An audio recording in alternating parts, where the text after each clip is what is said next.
ഇന്ന് കാലത്ത് എഴുന്നേറ്റപ്പോൾ മുതൽ ഭയങ്കര നെഗറ്റീവായിട്ടുള്ളൊരു എനർജിയോട് കൂടിയിട്ടാണ് കേട്ടോ ഞാൻ എഴുന്നേൽക്കുന്നത്. കാരണം വേറൊന്നുമല്ല, ഒരു 5 മണിക്കൊക്കെ എനിക്ക് ഛർദ്ദിക്കുള്ളൊരു ടെൻഡൻസി തുടങ്ങിയിട്ടുണ്ടായിരുന്നു. അപ്പോൾ തന്നെ ഞാൻ വിചാരിച്ചു ഇന്നത്തെ ദിവസം പോക്കാണെന്നുള്ളത്. അപ്പോൾ നല്ലൊരു ഛർദ്ദി കഴിഞ്ഞിട്ടുള്ള ഇരിപ്പാണ് നിങ്ങൾ ഈ കാണുന്നത് കേട്ടോ. പറ്റാവുന്നത്ര വേഗത്തിൽ ജോലികൾ തീർത്തിട്ട് വേണം കേട്ടോ പോയി കിടക്കാനായിട്ട്. പിന്നെ ഹസ്ബൻഡ് കാലത്ത് സഹായിക്കില്ലേന്ന് ചോദിച്ചാൽ കാലത്ത് സഹായിക്കാൻ പറ്റില്ല, കാരണം ആൾക്ക് നേരത്തെ പോകണം. അപ്പോൾ അതുകൊണ്ട് തന്നെ ഈവനിങ് ആണ് കേട്ടോ എനിക്ക് സഹായങ്ങളും കാര്യങ്ങളൊക്കെ ചെയ്തു തരുന്നത്.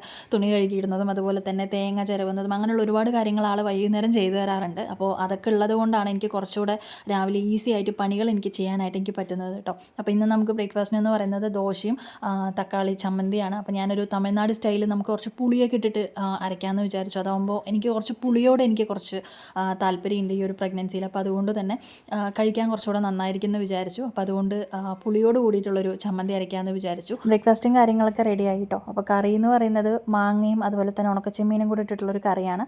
പിന്നെ പാവയ്ക്ക ഉണ്ടായിരുന്നു, അതിനെ ചുമ്മാ ഒന്ന് വറുക്കാമെന്ന് വിചാരിച്ചു. അപ്പോൾ ഏട്ടൻ രാവിലെയൊക്കെ ഫുഡൊക്കെ കഴിച്ചിട്ട് പോകാനായിട്ട് നിൽക്കുകയാണ്. അപ്പോൾ എൻ്റെ പണികൾ ഏകദേശം കഴിഞ്ഞു കേട്ടോ. കഴിഞ്ഞു എന്നല്ല, ഞാൻ നിർത്തി, എനിക്കിനി പറ്റില്ല. അപ്പോൾ ഞാൻ വേഗം എന്തെങ്കിലും കഴിച്ചിട്ട് മെഡിസിനും കഴിച്ചിട്ട് പോയി കിടക്കാമെന്ന് വിചാരിച്ചു. ഒരു 3 ദോശയാണ് കഴിക്കാനായിട്ട് എടുത്തിട്ടുണ്ടായിരുന്നത്.